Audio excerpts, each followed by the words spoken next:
अस्सलाम वालेकुम, मैं हूं शाज़ेब खानज़ादा। कौमी असम्बली में हुकूमत साजी का पहला मरहला ही तनाज़े का शिकार हो गया है। सदर मुमलिकत डॉक्टर आरिफ अलवी कौमी असम्बली का पहला इजलास बुलाने को तैयार नहीं है। आज उन्होंने निगरान हुकूमत की तरफ से भेजी गई समरी मुस्तरद कर दी है। ज़राए के मुताबिक सदर मुमलिकत का कहना है कि ऐवान अभी मुकम्मल नहीं है, पहले ख़वातीन और अक़लियतों की नशिस्तों का फैसला किया जाए, जिसके बाद आज ही खबर सामने आई कि कौमी असम्बली का इजलास 29 फरवरी को तलब करने का फैसला कर लिया गया है। ज़राए के मुताबिक कौमी असम्बली का इजलास बुलाने का फैसला आइन के आर्टिकल 91 की शिक 2 के तहत किया गया है। इस हवाले से स्पीकर कौमी असम्बली राजा परवेज अशरफ ने कौमी असम्बली सेक्रेटेरिएट के अफसरान और आइनी माहिरीन से मुशावरत की है, जिस पर आइनी माहिरीन ने बताया है कि सदर के समरी पर दस्तखत न करने से असम्बली का इजलास तलब करने में कोई रुकावट नहीं है। सदर का इख्तियार 21वें दिन से पहले असम्बली का इजलास तलब करने का है और हर सूरत में इलेक्शन के 21 दिन बाद कौमी असम्बली का इफ्तिताही इजलास होना है, जिसके बाद फैसला किया गया है कि सदर की तरफ से समरी मुस्तरद होने के बावजूद कौमी असम्बली का इजलास 29 फरवरी को ही होगा। इस तनाज़े में नून लीग और पीपल्स पार्टी एक पेज पर हैं। दोनों जमातें सदर मुमलिकत के अमल पर तनकीद कर रही हैं, लेकिन पीटीआई सदर के इकदाम का दिफा कर रही है और स्पीकर कौमी असम्बली के अमल को गैर आइनी करार दे रही है। तहरीक इंसाफ के रहनुमा बैरिस्टर अली ज़फ़र ने कहा है कि स्पीकर की जानिब से बुलाया गया कौमी असम्बली का इजलास गैर आइनी है। सदर मुमलिकत का मौक़िफ़ बिल्कुल दुरुस्त है। अगर कौमी असम्बली की बहुत सारी मखसूस सीटें खाली हों तो फिर इजलास नहीं बुलाया जा सकता। साहब का मौक़िफ़ बिल्कुल दुरुस्त है। सदर साहब आइन के तहत पाबंद हैं इजलास बुलाने के, लेकिन इजलास इसका बुलाना है जो नेशनल असम्बली पूरी तरह कॉन्स्टिट्यूट हुई हो। अगर नेशनल असम्बली की बहुत सारी सीटें जो मखसूस सीटें हैं या माइनॉरिटी सीटें हैं वो अगर ना दी गई हों और वो खाली हो तो फिर इजलास नहीं बुलाया जा सकता जब तक कि वो फाइनल नहीं होता। प्रेसिडेंट साहब बिल्कुल दुरुस्त है। मेरी नज़र में आइन में स्पीकर साहब के पास कोई ऐसा नहीं है इख्तियार कि वो इजलास बुला सकें। इजलास जो है वो सिर्फ़ और सिर्फ प्रेसिडेंट साहब ही बुला सकते हैं और वो तब बुलाना है जब उनका कंप्लीट हो जाए नेशनल असम्बली। इसलिए मेरा ख्याल है कि स्पीकर का इजलास बुलाना ये गैर आइनी इजलास होगा।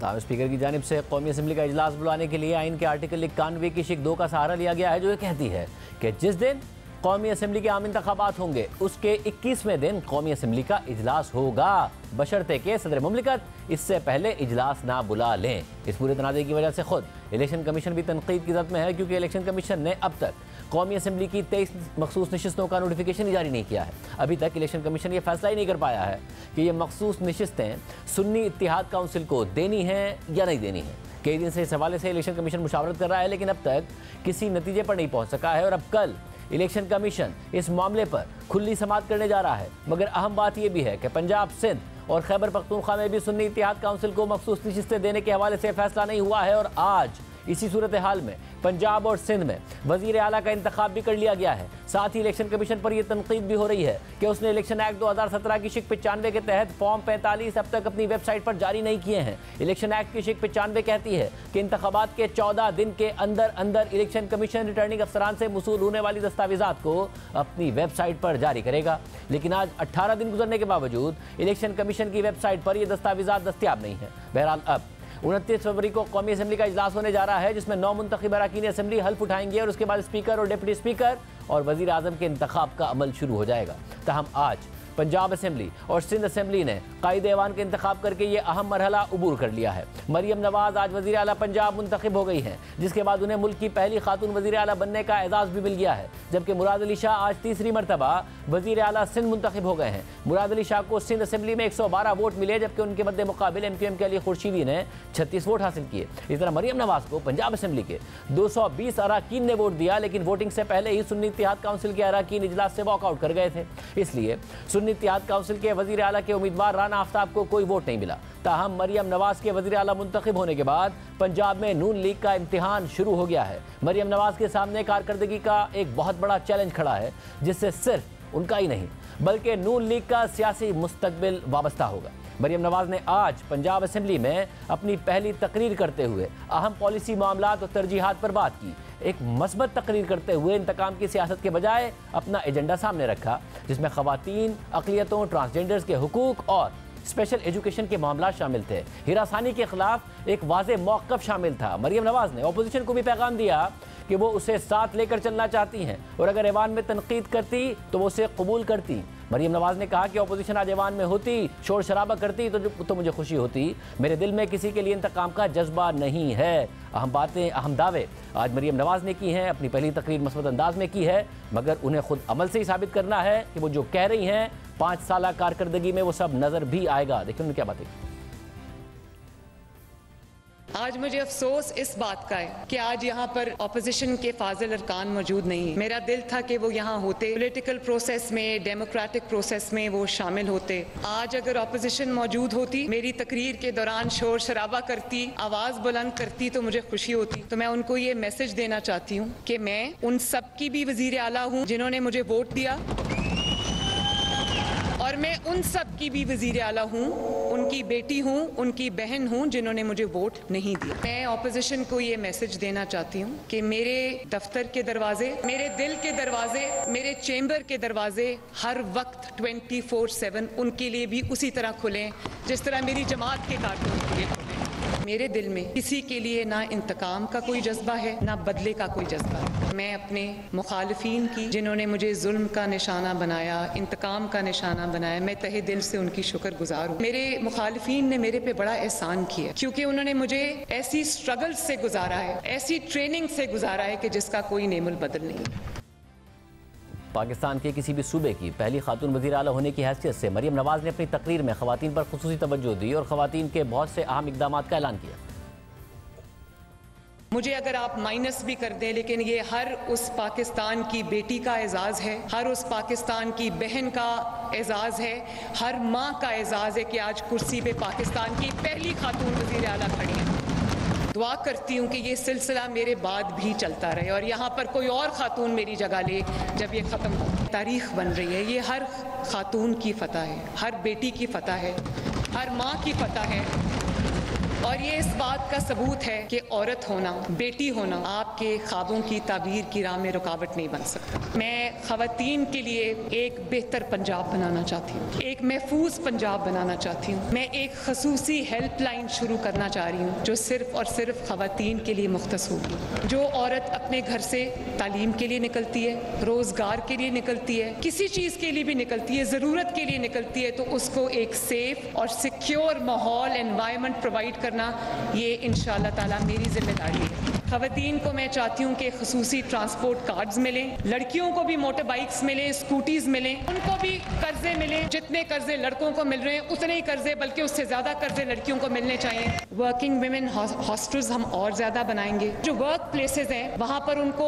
प्रॉपर सहूलियात मिलें, उनके सेपरेट वॉशरूम्स हों। मेरी कोशिश होगी कि हर वर्क प्लेस पे एक डे केयर सेंटर हो। किसी खातून को हैरेस करना, हरासा करना मरियम नवाज शरीफ की रेड लाइन है। कसूर में जब मैं आ रही थी, ख़वातीन पुलिस ऑफिसर्स थी, उन्होंने गन्स उठाई हुई थी। बड़ी खुशी हुई कि कोई फ़र्क नहीं है, when you are in the line of duty, तो वहाँ पर कोई जेंडर डिस्क्रिमिनेशन नहीं है और होनी भी नहीं चाहिए। ख़वातीन को फाइनेंशियली एम्पावर करने के लिए, सोशली एम्पावर करने के लिए, प्रोफेशनली एम्पावर करने के लिए मरियम नवाज शरीफ 24 घंटे काम करेगी। मॉडल वुमेन पुलिस स्टेशन हम बनाएंगे और हर पुलिस स्टेशन के अंदर हमारा एक डेस्क होगा जो सिर्फ ख़वातीन के साथ डील करेगा। मरियम नवाज ने अपने अगले 5 साल के लिए बताया कि नौजवानों के लिए उनका क्या प्लान है। मेरे दिल के बहुत करीब जो एक मेरा एजेंडा है, मेरा मिशन है, वो पंजाब के जो यूथ है उनकी जिंदगियों में बेहतरी लेकर आऊँ। आज से मैं उसको देख रही हूँ और उसमें मेरा पूरा प्लान है, वो रेडी है और उसमें बहुत तरह के मंसूबे, हर तरह की जो यूथ है उसको केटर करने के लिए मैंने जो अपने प्रोग्राम्स हैं वो बनाए हैं। अगर कोई बच्चा पढ़ना चाहता, कोई बच्चा मेरिट पे मेरिटोरियस है, पूरा उतरता है, लेकिन उसके पास वसाइल नहीं है आला तालीम के लिए, उसके लिए हुकूमत पंजाब उसके लिए वसाइल फराहम करेगी। पंजाब एजुकेशन एंडाउमेंट फंड जो है पीफ, ना सिर्फ उसको रिवाइव करेंगे, आगे बढ़ाएंगे। फी रीइंबर्समेंट स्कीम है जिसमें जो फी दे चुके हैं हम उनकी फीस उनको वापस करेंगे। तादाद हम मुकर्रर करेंगे, उस तादाद में जो बच्चा बच्ची उस मेरिट पे पूरा उतरेगा उसका जो इंटरनेशनल रिनाउंड यूनिवर्सिटीज़ हैं, चाहे वो आईवी लीग यूनिवर्सिटीज़ हैं या वो दूसरी यूनिवर्सिटीज़ हैं, उसमें पूरा खर्चा जो है वो हुकूमत पंजाब अदा करेगी। यूथ के लिए मेरे पास एक यूथ लोन प्रोग्राम है, उसमें हमारे इंटरेस्ट फ्री लोन्स शामिल हैं। जिसके अंदर हमारा यूथ की ट्रेनिंग स्कीम्स शामिल हैं, उसमें स्मॉल बिजनेस लोन स्कीम शामिल है, उसमें यूथ लैपटॉप स्कीम्स शामिल हैं। लैपटॉप्स चाहिए, लैपटॉप्स देंगे, आईपैड्स चाहिए, आईपैड्स देंगे। हमारे इंटर्नशिप प्रोग्राम्स हैं, इंटर्नशिप प्रोग्राम्स को और ज्यादा बढ़ाएं और पेड इंटर्नशिप प्रोग्राम जिसमें कम से कम जो एक आपके पास इंटर्न आता है उसकी 25,000 महीने की जो है वो होनी चाहिए। जो आईटी स्टार्टअप्स हैं, अपने घर बैठे बैठे कारोबार बच्चे शुरू करें, उनको वो वसाइल हम मुहैया करें जिसके अंदर उनको जो अमाउंट हम दे सकते हैं वो दें ताकि वो अपने कारोबार शुरू करें। हम उसके लिए उनको जो स्टार्टअप्स के लिए जो इंक्यूबेटर्स हैं वो भी बना के देंगे, उनकी हैंड होल्डिंग भी करेंगे। तालीम के हवाले से भी मरियम नवाज ने पंजाब के लिए मुतअद्दिद अहम मंसूबों का ऐलान करते हुए कहा कि मेरा ख्वाब है कि पंजाब का कोई बच्चा स्कूल से बाहर ना हो। माँ होने के नाते मेरा ये ख्वाब है कि मेरा कोई बच्चा, पंजाब का कोई बच्चा वसाइल की कमी की वजह से स्कूल से बाहर ना हो। हम एक्सटेंसिव टीचर ट्रेनिंग प्रोग्राम्स शुरू करेंगे, नए टीचर्स को भी इंडक्ट करेंगे। पंजाब के अंदर तकरीबन 49,000 पब्लिक स्कूल्स हैं, तो मैं ये चाहती हूँ कि मैं कोई ऐसा मॉडल लेकर आऊँ जिसके अंदर गरीब का बच्चा मुफ्त पढ़े और उसमें जो उसकी कोई ऐसा इंसेंटिव मैं प्राइवेट कम्युनिटी को दूँ, मैं इन्वेस्टर को दूँ जो उसमें इन्वेस्ट भी करे, स्कूलों की हालत बेहतर भी बनाए, उसको एक सस्टेनेबल मॉडल बनाए। पंजाब में हम एक पूरा स्कूल ट्रांसपोर्ट सिस्टम देंगे। करिकुलम डेवलपमेंट में मेरी पूरी तवज्जो होगी ताकि गवर्नमेंट स्कूल में जो बच्चा पढ़े उसकी तालीम का मयार भी वही हो जो एक अमीर इंसान की औलाद जब प्राइवेट स्कूल में पढ़ती है तो उसको वो मयार मिले। भट्टे पे काम करने वाले मजदूर बच्चे, उनके जो तालीमी वज़ाइफ हैं जो बंद हो गए थे, हम उनको बहाल कर रहे हैं। मेरा ये दिल करता है कि पंजाब के हर डिस्ट्रिक्ट में कम से कम एक दानिश स्कूल हो। ऐसे मॉडल पे भी काम कर रही हूँ जिसमें सिर्फ डे बोर्डर्स हो लेकिन क्वालिटी ऑफ एजुकेशन वही हो। स्किल डेवलपमेंट के जितने भी इदारे हैं उसके भी अपग्रेडेशन, इस पे भी मेरी खुसूसी तवज्जो होगी। मैं ये करूँगी इंशाअल्लाह ताला कि पंजाब के हर डिस्ट्रिक्ट में स्पेशल एजुकेशन का एक आला इदारा बनेगा इंशाअल्लाह ताला।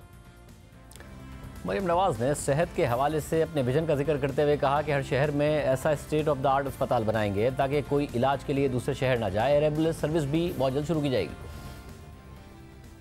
बेसिक हेल्थ यूनिट्स हैं, BHUs, रूरल हेल्थ सेंटर्स हैं, THQs हैं, उसमें जो डॉक्टर्स की प्रेजेंस को, काबिल डॉक्टर्स की प्रेजेंस को यकीनी बनाना, वहाँ पर पूरा इक्विपमेंट प्रोवाइड करना, अद्वियात जो है वो प्रोवाइड करना, ये मेरी अव्वलीन जिम्मेदारी है। हर पंजाब के डिस्ट्रिक्ट में एक ऐसा state of the art hospital हो जिसके अंदर अगर कोई एक शहर का मरीज है उसको इलाज के लिए दूसरे शहर न जाना पड़े। तमाम इमरजेंसीज जो हैं गवर्नमेंट हॉस्पिटल्स की, उनमें आज से हम इंशाअल्लाह ताला फ्री मेडिसिन शुरू करेंगे।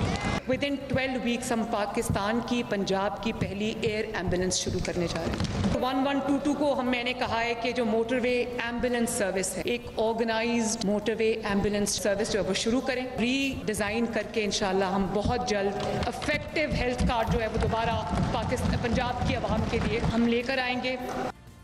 मरियम नवाज ने ट्रांसजेंडर्स और अक़लियतों को भी अपनी तकरीर का मौजू बनाया और उनके लिए खुसूसी इक़दामात का ऐलान किया।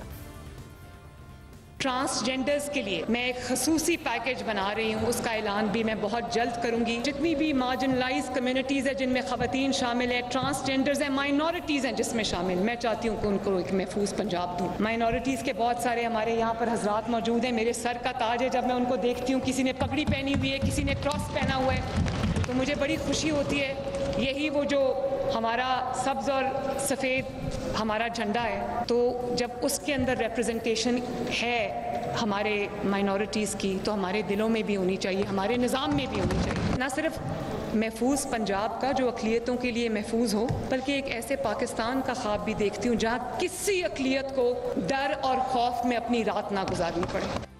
नौमुंतखब वज़ीर आला पंजाब ने डिजिटल पंजाब दहलीज पर सहूलियात की फराहमी और काश्तकारों को जदीद सहूलियात देने से मुतालिक भी बड़े बड़े ऐलानात भी किए, बड़े बड़े दावे भी किए। डिजिटल पंजाब बनाएं ताकि कतार, इंतजार, फाइल, इससे लोगों की जान छूटे। मिनिमम 5 IT सिटीज बनाकर जाऊँ। 43 बुनियादी जो खिदमात हैं उनको मैं डिजिटल कर रही हूँ। इंटरसिटी और इंट्रा सिटी 5 साल के बाद कोई ऐसी सड़क ना रहे जो खराब हो। हम स्मार्ट एग्रीकल्चर जोन्स बनाएंगे। जिस किसान को जिस किस्म की जो मशीनरी चाहिए, पंजाब गवर्नमेंट 1 विंडो ऑपरेशन करेगी। अगर कोई किसान एंटर होता है उसको वहाँ पर ज़रूरी कर्ज, मेयारी खाद, मेयारी बीज, उसकी हैंड होल्डिंग पूरी, चाहे उसको मशीनरी चाहिए, उसको कर्ज चाहिए या उसको बीज चाहिए, उसको खाद चाहिए, इंशाल्लाह ताला वो वहाँ पर मिलेगी उसको। बड़े दावे हैं, बड़े ऐलानात हैं। अपने अमल से अगले 5 साल में मरियम नवाज ने इन सबको अमली जामा पहनाना है। क्या कर पाएंगी और क्या वो नून लीग का इमेज और नून लीग की साख को रिवाइव कर पाएंगी? हमारे साथ मौजूद हैं आसमा शराजी साहिबा और मुजीबुर रहमान शामी साहब। आप दोनों का बहुत शुक्रिया। आसमा, आप कैसे देखती हैं पहली खातून वजीर आला, पहला खिताब कैसा स्टार्ट है?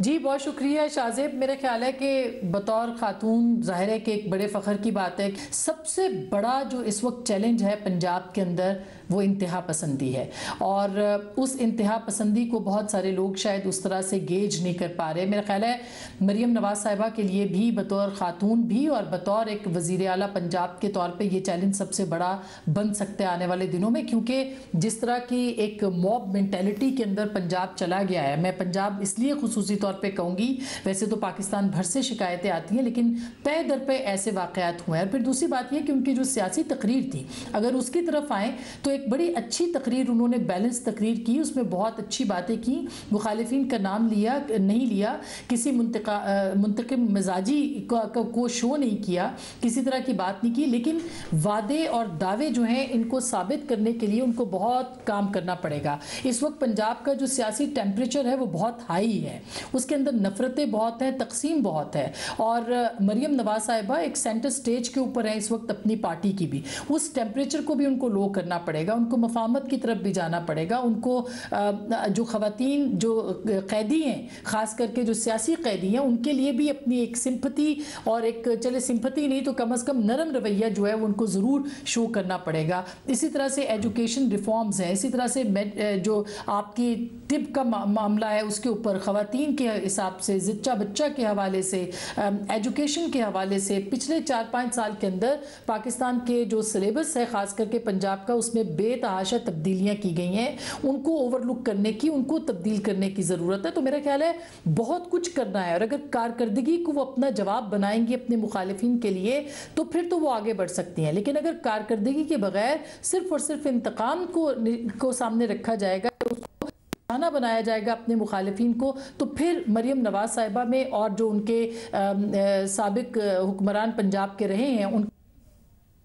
नहीं रहेगा। मैं इशारा कर रही हूँ बुज़दार साहब या पाकिस्तान तहरीक इंसाफ की हुकूमत की जानिब। शामी साहब, आपने ज़रा बहुत सारी जमातों को ख़ासतौर पर पंजाब में राइज देखा पाकिस्तान पीपल्स पार्टी का, फिर फॉल देखा पाकिस्तान पीपल्स पार्टी का, नून लीग का राइज और फिर राइज, और अब नज़र आ रहा है और ये तज्ज़िये हो रहे हैं कि जी फॉल की तरफ ये पार्टी जा रही है। हालांकि इस वक्त पंजाब में हुकूमत बनाने में कामयाब हो गई है।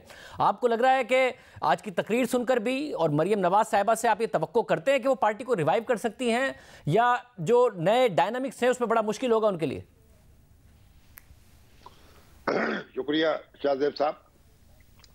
देखें, नाउम्मीद तो होना नहीं चाहिए।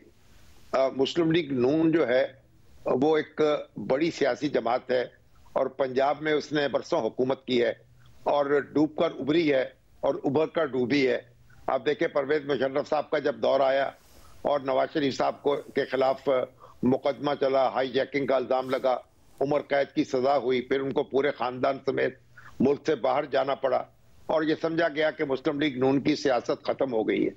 लेकिन जब वो वापस आए तो फिर दोबारा वजीर आजम बने, लोगों ने फिर उन पर एतमाद का इजहार किया और फिर उन्हें एक इमरान खान साहब की जो सियासत है उसके नतीजे में एक आजमाइश से गुजरना पड़ा और समझा गया कि अब मामला जो है उनके हाथ से निकल गया है।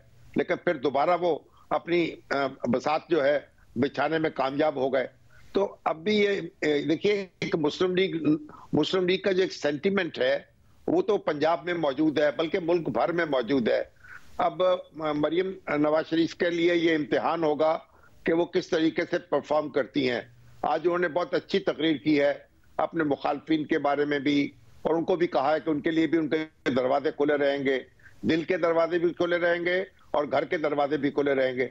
तो ये एक बड़ी अच्छी बात है और बड़ी अच्छी रवायत है।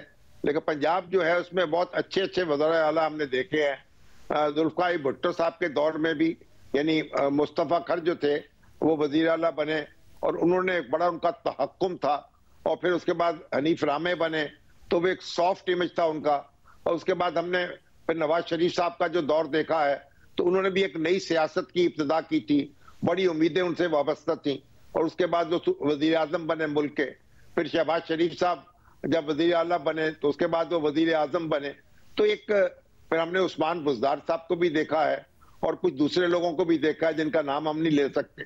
चौधरी परवेज इलाही साहब ने भी अपने पहले दौर में बहुत उम्दा रवायात कायम की थी और बड़े अच्छे तरीके से काम संभाला था। लेकिन ये पंजाब की तारीख जो है, यानी एक गवर्नेंस के एतबार से कोई बहुत ज्यादा खराब तारीख नहीं है। कोई निस्बतन दूसरे सूबों के मुकाबले में पंजाब में गवर्नेंस बेहतर रही है और खासतौर पर हमारे जो शहबाज शरीफ साहब हैं और नवाज शरीफ साहब हैं, उन्होंने तो एक अच्छा मयार कायम किया था। तो मोहतरमा ने ये बात कही है कि उनके लिए चैलेंज जो है उनकी अपने जो उनके बुजुर्ग हैं उनकी परफॉर्मेंस होगी ताकि उस मयार पर वो पूरा उतर सकें। लेकिन इसके बावजूद पंजाब के मसाइल बहुत हैं। बल्दियाती अदारे यहाँ कायम नहीं हो सके और तालीमी अदारे जो हैं वो उस तरह के काम नहीं कर रहे। और आप देखिए कि पंजाब में मेरा ख्याल 1 करोड़ से ज्यादा बच्चे जो हैं वो स्कूलों से बाहर हैं और कितने बच्चे ऐसे हैं जो खाना बदोश हैं, जो झुग्गियों में रह रहे हैं और झुग्गियों में लोग उनको प्राइवेट तौर पर तालीम फराहम कर रहे हैं। और इसी तरीके से लॉ एंड ऑर्डर का मसला है, इसी तरीके से महंगाई का मसला है, बिजली का मसला है, गैस का मसला है। तो मसाइल बहुत हैं, लेकिन अगर मरियम जो है उनको हल करती नजर आएंगी, उसके लिए कोई मनसूबाबंदी करेंगी और फिर कुछ कोई टाइम फ्रेम भी तय करेंगी। दावे तो 1 विंडो के हम जनरल ज़ियाउल हक के दौर से सुन रहे हैं, ये 1 विंडो अब तक खुल ही नहीं पाती। और अब ये तो उसके लिए कोई वक्त मुकर्रर करना होगा कि कब ये आप कौन सा काम कितने दिनों में कैसे किया जाएगा, ये मेरा ख्याल एक लोगों को यकीन दिलाना होगा।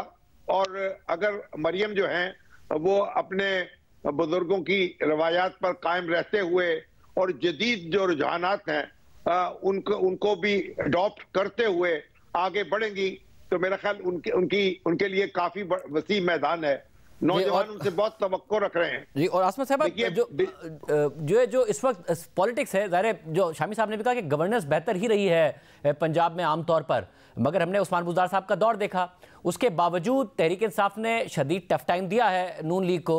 तो अब क्या गवर्नेंस ही अहम रह गई है या फिर इमरान खान ने जो स्टाइल ऑफ पॉलिटिक्स है वो बदल दिया है, उसमें वो एक एक्सट्रीम अटैक करते हैं, ज़ाहिर बात करते हैं कि जी ये चोर, ये करप्ट और ये मैं एक तरफ, ये सारे के सारे एक तरफ, उसमें क्या गवर्नेंस उतनी ही अहम है और सिर्फ गवर्नेंस से मरियम नवाज टर्न अराउंड कर पाएंगी या एक अलग किस्म की सियासत है जो इमरान खान साहब करते हैं, जिसमें उस्मान बुज़दार की जो गवर्नेंस थी, जो कि बहुत ही बुरी गवर्नेंस थी, जिसको आज तहरीक इंसाफ भी नहीं करने को तैयार, उसे भी उनके वोटर सपोर्टर ने इग्नोर कर दिया? मेरा ख्याल है कि शाज़ेब सियासत के तकाजे बदल गए हैं और इसमें आप बिल्कुल आपकी बात दुरुस्त है कि इमरान खान साहब ने हर एक को चोर कह के, डाकू कह के और एक बयानिए को ज़्यादा या बनाने की कोशिश की है, इसमें कोई दो राय नहीं। लेकिन इसके साथ साथ एक क्रेडिट आप उनको ये ज़रूर दे सकते हैं कि उन्होंने वो लोगों के साथ जुड़े हैं, बेशक वो सोशल मीडिया के ज़रिए से जुड़े हैं, वो टेलीविज़न के ज़रिए से जुड़े हैं, वो लोगों के साथ, यूनिवर्सिटियों के साथ जुड़े हैं, वो जिस तरह से भी जुड़े हैं, लेकिन वो उन्होंने लोगों को हर रोज़ एक नई चीज जरूर दी है, लोगों को इंगेज किया है। तो मेरे ख्याल है सबसे बड़ी बात है यूथ को इंगेज किया है। वो गलत है या सही है वो बहस एक तरफ, लेकिन उन्होंने इंगेज जरूर किया। मेरे ख्याल है सबसे बड़ा चैलेंज यही होगा कि आपको रिवायती सियासत से हटके आगे निकलना पड़ेगा, आपको लोगों के बीच में खड़ा होना पड़ेगा, आपको अपना जो एक स्टाइल ऑफ गवर्नेंस के साथ साथ अपनी जो पर्सनैलिटी है उसमें भी तब्दीली लानी पड़ेगी कि आपको देख के लोग आपके करीब आए, आपको देख के लोग दूर ना जाए और उसका आपको अपने पहनावे में, अपनी चाल ढाल में, अपनी गुफ्तगू में, सब में फ़र्क लाना पड़ेगा। और इसके साथ साथ आपको तरक्याती काम, इसमें कोई दो राय नहीं है कि कारकर्दगी जवाब यूं है कि अगर आपको आहिस्ता आहिस्ता लोगों को जोड़ना भी उसके साथ है, लोगों को उम्मीद भी देनी है, एक हीलिंग टच, जो कि बहरहाल कहीं और से भी ये लफ्ज़ आया, लेकिन वो हीलिंग टच बहरहाल देने की ज़रूरत है ताकि नफ़रतों को और तकसीम को ख़त्म किया जाए। लेकिन सबसे बड़ी बात यह है कि आपको ड्राइंग रूम्स के अंदर बैठ के अब आप सियासत नहीं कर सकते, गली कूचों में जाना है, लोगों के साथ बात करनी है, लोगों के साथ राब्ते में रहना है। और मेरा ख्याल है कि पाकिस्तान मुस्लिम लीग नवाज के लिए ये सबसे बड़ा चैलेंज होगा, क्योंकि उनकी लीडरशिप जो है वो ड्राइंग रूम से नहीं निकलती, वो बाहर नहीं जाती, वो लोगों से ज़्यादा नहीं मिलती, वो लोगों के बीच में नहीं रहती, वो मीडिया से कम इंटरेक्ट करती है, उनकी सोशल मीडिया की कोई पॉलिसी नहीं है, उनके पास बयानिया नहीं है इस वक्त जो कि वो बेचा जाए। और ये बात पिछले कुछ अरसे से हम देख रहे हैं कि इस वक्त जो सियासत है वो बयानिए के ऊपर हो रही है, वो नज़रिए के ऊपर हो रही है। तो मैं ख्याल है ये सब चीज़ें डेवलप करने की ज़रूरत है पाकिस्तान मुस्लिम लीग नवाज को और मरियम नवाज साहिबा को भी। शमी साहब आप बताइएगा कि ज़ाहिर गवर्नेंस तो करनी पड़ेगी और जो ट्रैक रिकॉर्ड है वो उनके लिए जो चैलेंज है वो उस्मान बुज़दार नहीं है बल्कि शहबाज शरीफ की माजी की परफॉर्मेंस है, मगर क्या स्टाइल ऑफ पॉलिटिक्स भी बदलना पड़ेगा कंपीट करने के लिए?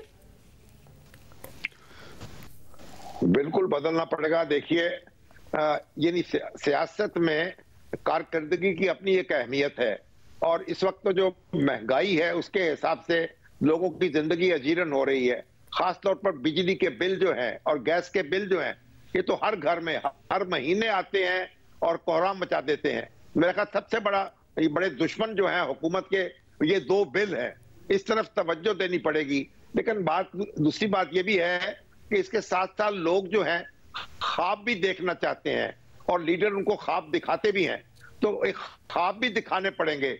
उसको आप बयानिया कह लीजिए या कुछ और कह लीजिए या नारा कह लीजिए या अंदाज़े गुफ्त कुछ कह लीजिए, बहरहाल लोगों का दिल लोगों को तमन्नाओं में भी उलझाना पड़ता है, उसके बगैर बात बनती नहीं है। और इमरान खान साहब ने जो मयार कायम किया है वो कारकर्दगी का कायम नहीं किया, वो उन्होंने एक जज्बाती तौर पर और नफ्सियाती तौर पर लोगों को आसूदा किया है और उनको तासुर दिया है कि वो उनमें से हैं, उनके साथ जुड़े हुए हैं, तो उनकी परफॉर्मेंस को नजरअंदाज कर दिया गया। और अब वो अब यही गौर का मुकाम है। तो यहाँ कौमों को नफ्सियाती तौर पर और जज्बाती तौर पर भी आसूदगी फराहम करनी होती है और बाज़ औक़ात वो मुश्किलात का सामना भी कर लेती हैं और पहाड़ों से भी टकरा जाती हैं, बशर्ते कि उनका एतमाद हो अपनी लीडरशिप पर और वो उसके साथ जुड़े हुए हों। आप देखें कायदे आज़म को देख लें, वो तो अंग्रेजी बोलते थे लेकिन उसके बावजूद लोग यकीन करते थे कि जो बात उनके मुंह से निकल रही है वो सच्ची बात है, वो सच बोलते थे और कोई उन पर झूठ बोलने का इल्जाम नहीं लगा सका, कोई उन पर बददियानती का इल्जाम नहीं लगा सका। तो कायदे आज़म ने जो मयार कायम किया है लीडरशिप का, एक एक लफ्ज जो है एहतियात से बोला है, सोच समझ के बोला है, अपने हरीफों पर कोई घटिया अल्फाज इस्तेमाल नहीं किए, घटिया हरबे इस्तेमाल नहीं किए और बिल्कुल अपने नाक की सीध पर चले हैं। मेरा ख्याल वो तर्ज़ सियासत जो है उसको अपनाने की जरूरत है और इमरान खान साहब ने भी ये तसव्वुर दिया था और बल्कि मैं तो अब यूं लगता है मुझे कि झांसा दिया था कि वो कायदे आज़म की सियासत जो है उसकी पैरवी करेंगे, लेकिन अफसोस ऐसा नहीं हो सका। तो अब उसी तर्ज फिक्र को जिंदा करने की जरूरत है, ख्वाब दिखाने की जरूरत भी है और लोगों को एक उठाने की जरूरत भी है, हौसला बढ़ाने की जरूरत भी है, उनके साथ जुड़ने की जरूरत भी है। जब तक ऐसा नहीं होगा मेरा ख्याल है कि मामलात को आगे नहीं बढ़ाया जा सकेगा, बल्कि आप ये कहें कि हमवार भी नहीं रखा जा सकेगा। पाकिस्तान बहुत मुश्किल हालात में मुब्तला है और हमें इसका सामना करना है मुश्किल हालात का और इनको चीर कर आगे बढ़ना है। ये एहसास करना चाहिए हर शख्स को, हाँ वो किसी भी जमात में है, और पीटीआई को भी देखना चाहिए और मुस्लिम लीग नून को भी देखना चाहिए। बहुत शुक्रिया, आपने गुफ्तगू सुनी। प्राइम ब्रेक शामिल करते हैं। एक बड़ा अफसोसनाक वाकया हुआ, उस अफसोसनाक वाकये के बाद एक और अफसोसनाक वाकया हुआ लाहौर में, तो फिलहाल आप सामने रखेंगे ब्रेक के बाद।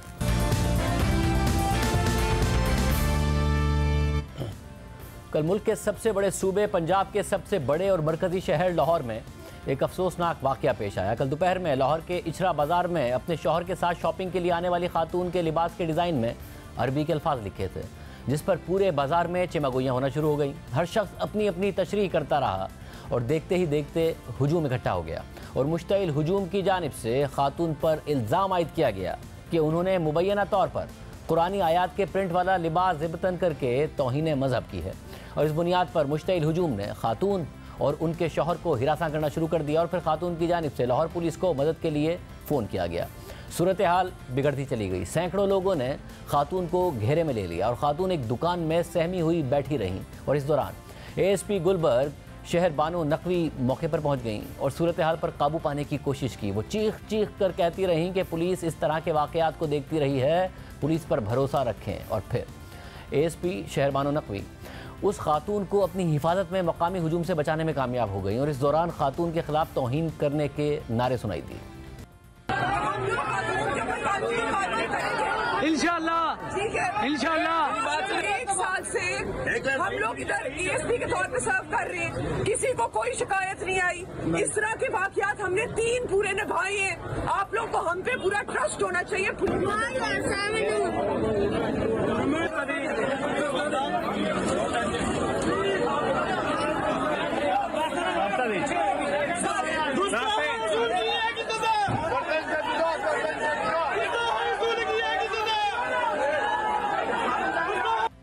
और फिर जब खातून को थाने लेकर जाया गया तो पता चला कि खातून की कमीज़ पर जो अल्फाज लिखे हैं वो आम अरबी के लफ्ज़ हैं, ना कि कुरानी आयात हैं। यानी खातून ने ना मजहबी तौर पर कुछ गलत किया, ना ही कानूनी तौर पर कुछ गलत किया। लेकिन सितम ज़रीफ़ी ये है कि हकीकत आया होने के बावजूद और मकामी उलमा की तरफ से ये एतराफ़ करने के बावजूद कि कुछ गलत हरूफ नहीं लिखे गए थे, फिर भी उसी खातून से माफ़ी मंगवाई गई, उसको अपने अक़ीदे की वजाहत देना पड़ी और उलमा ये कहते रहे कि उन्हें अब माफ़ कर दिया गया है।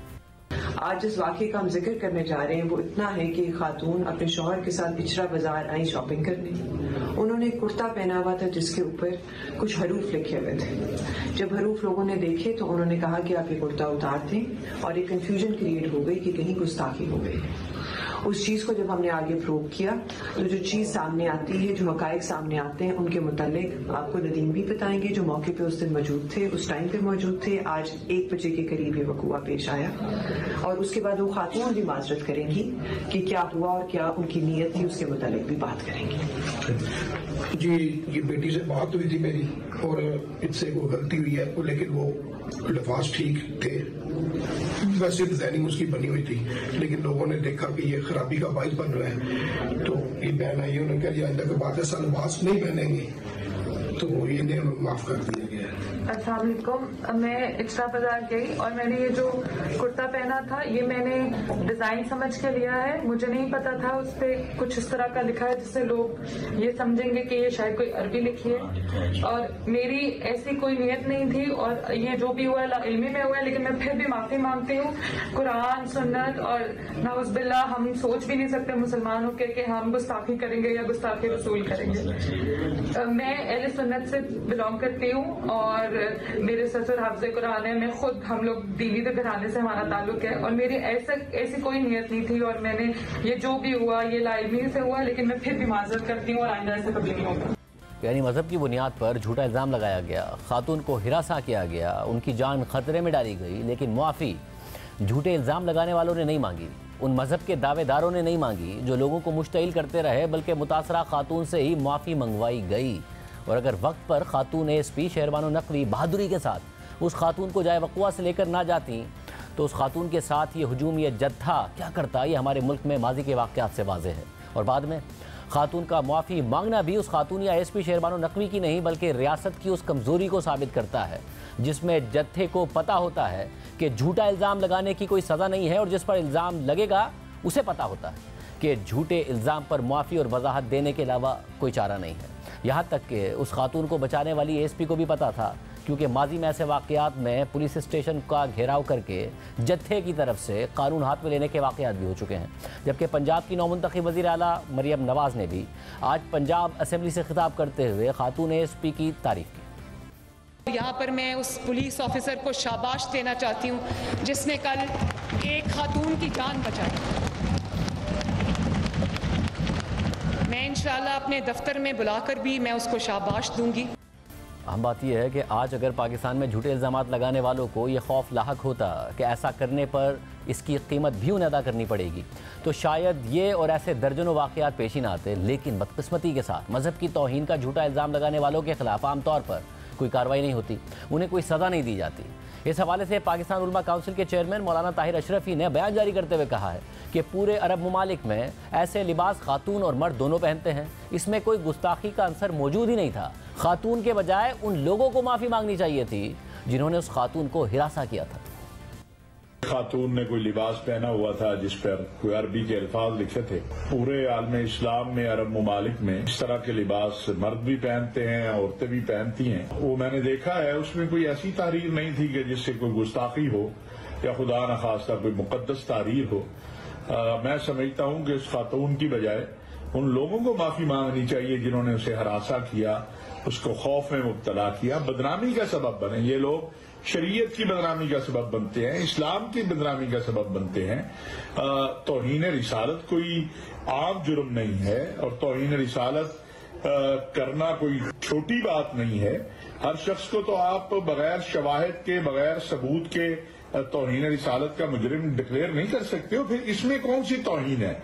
लेकिन सवाल यह है कि अगर इल्ज़ाम सच्चा भी हो तो हुजूम या जत्थों को किसने ये हक दिया है कि वो कानून हाथ में लें और लोगों को सरेआम कत्ल कर दें, उन्हें हिरासा करें? सिर्फ यही नहीं, अगर कोई शख्स झूठे इल्ज़ाम की बुनियाद पर कत्ल कर दिया जाता है तो कातिल की मजम्मत करने के बजाय हमारे मुआशरे में उसी कातिल को हीरो बना दिया जाता है, उस पर फूल चढ़ाए जाते हैं और लोगों को उसके नक्शे कदम पर चलने की तरगीब दी जाती है। हर कुछ अरसे बाद ऐसे वाक़यात होते रहते हैं, मगर रियासत अपनी रिट मनवाने के बजाय ऐसे अनासिर के सामने घुटने टेक देती है और वो मज़ीद मजबूत होते चले जाते हैं। मुसलसल ऐसे वाक़यात होने के बावजूद रियासत अब तक इस हवाले से कोई ठोस फ्रेमवर्क नहीं बना सकी है, कोई मौसर कानून साजी नहीं कर सकी है। इस हकीकत के बावजूद कि तौहीन मज़हब या तौहीन रिसालत के झूठे इल्ज़ामात लगाकर लोगों की ज़िंदगियों को ख़तरे में डालने से मुताल्लिक उलमा और अदालतें दोनों इस बात पर जोर देते रहे हैं कि इस हवाले से सख्त कानून साजी की जानी चाहिए। अगस्त 2017 में जस्टिस शौकत अजीज़ सिद्दीकी ने तौहीन मज़हब के एक केस में फैसला जारी करते हुए वाज़ेह किया था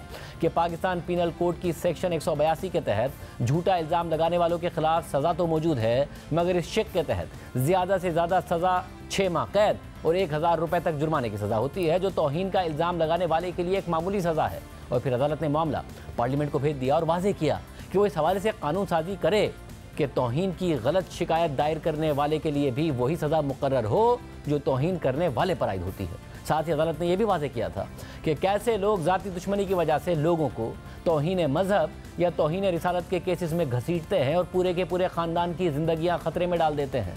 फिर नून लीग की हुकूमत में वज़ारत दाखिला ने जस्टिस शौकत अजीज़ सिद्दीकी की हिदायत पर अदालत में पीका के कानून में तरामीम का एक ड्राफ्ट जमा करवाया, जिसमें तजवीज़ दी गई थी कि तौहीन का गलत इल्ज़ाम लगाने वाले पर वही सज़ा लागू होगी जो तौहीन करने वाले पर होती है। और फिर जब PTI की हुकूमत आई तो उन्होंने अक्टूबर 2018 में सेनेट सेक्रेटेरिएट में यह दरख्वास्त जमा करवाई कि इस बिल को वापस लिया जाए। जमीयत उलमा इस्लाम ने भी ऐसे किसी भी बिल और सिफारिशात की मुखालफत की थी और फिर ये बिल वापस ले लिया गया।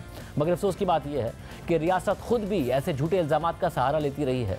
मुल्क के सहाफ़ियों और सहाफ़ती इदारों से लेकर सियासतदानों पर ऐसे इल्ज़ामात लगाकर सियासी इंजीनियरिंग होती रही है, जबकि इस हवाले से पाकिस्तान के बड़े उलमा ये वाज़ेह कर चुके हैं कि तौहीन रिसालत या तौहीन मज़हब का इल्ज़ाम लगाना काफ़ी नहीं है, सबूत फराहम करना होते हैं। और अगर कोई इस हवाले से झूठे इल्ज़ामात लगाता है तो उनको भी मौसर तरीक़े से सज़ा दी जानी चाहिए।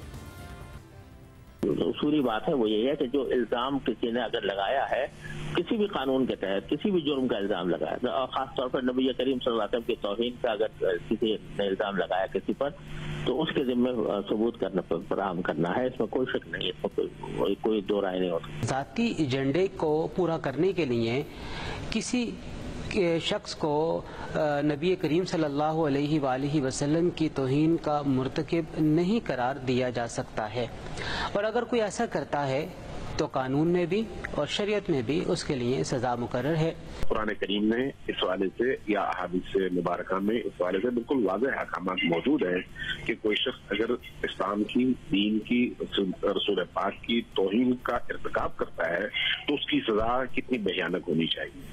जहाँ पर ये सजा है एक इंतहा पर जाकर उस इस्मत के मकाम की हिफाजत के लिए, वहीं पर दूसरी तरफ एक बेगुनाह इंसान को किसी ऐसे इल्जाम के तहत उसको मुल्ज़िम ठहराना या उस पर तहमत लगाना और वो साबित न हो सके, तो उस सूरत में ऐसे शख्स की सजा भी उतनी ही ज्यादा है, क्योंकि यहाँ पर एक बेगुनाह इंसान की मौत का अगर कोई शख्स बायस बनता है तो वो गोया पूरी इंसानियत के कत्ल का बायस बनता है। जिस तरीके से तौहीन रिसालत तो है ही है जुर्म, लेकिन बगैर सबूत के इस तरीके से किसी पर इल्ज़ाम लगाना ये कानूनन, अखलाकन, शरअन हर एतबार से जुर्म है।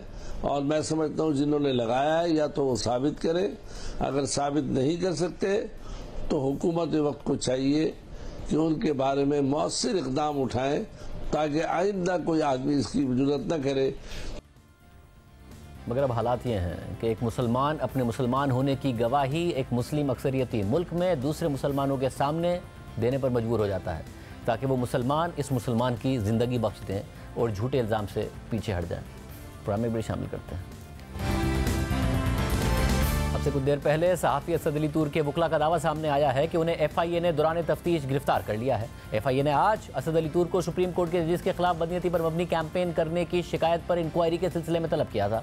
असद अली तूर की वकील एडवोकेट ईमान मज़ारी ने हमें बताया कि असद अली तूर आज 4:46 पर FIA के दफ्तर गए, जहां वो कई घंटों तक मौजूद रहे। फिर 9:15 बजे एक FIA एहलकार ने हमें बाहर आकर बताया कि उन्हें गिरफ्तार कर लिया गया है, हम कल सुबह उनकी जमानत के लिए इस्लामाबाद हाई कोर्ट से रुजू करेंगे।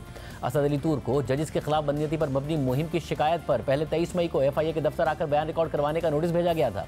उस दिन जब वो FIA के दफ्तर पहुंचे तो उन्हें 8 घंटे तक बिठाकर रखा गया, जबकि इस दौरान उनसे सिर्फ चंद घंटों की तफ्तीश की गई। जबकि एक और नोटिस में उन्हें आज सुबह बयान रिकॉर्ड करने का कहा गया था। FIA के इन दोनों नोटिस और इस इल्जाम में अपनी गिरफ्तारी के खदशे के पेश नजर असद अली तूर ने इस्लामाबाद हाई कोर्ट से रुजू किया था, जहां इस्लामाबाद हाई कोर्ट के चीफ जस्टिस आमिर फारूक ने गिरफ्तारी के खदशे को मुस्तरद करते हुए आज जारी होने वाले फैसले में हुक्म दिया था कि दरख्वास्त गुजार इंक्वायरी का हिस्सा बनेंगे, लेकिन उन्हें हिरासत नहीं किया जाएगा और इस ज़मन में जवाब दहिंदगान सख्ती से कानून के दायरे में रहते हुए काम करेंगे। इस फैसले की रोशनी में आज असद अली तूर अपना बयान रिकॉर्ड करवाने FIA के दफ्तर पहुंचे, जहां उन्हें पहले कई घंटों तक बिठाकर रखा गया, फिर उनका अपने वकला से राब्ता मुनक़ता किया गया और उससे कुछ देर पहले खबर सामने आई कि असद अली तूर को गिरफ्तार कर लिया गया है। गिरफ्तारी इस लिहाज से भी अहम है कि FIA के पास इंक्वायरी के अमल में पेश होने के बावजूद एक सहाफ़ी को गिरफ्तार कर लिया गया है, हालांकि वो इससे पहले मिलने वाले नोटिस पर भी पेश हो रहे थे और तफ्तीश में ताउन भी कर रहे थे।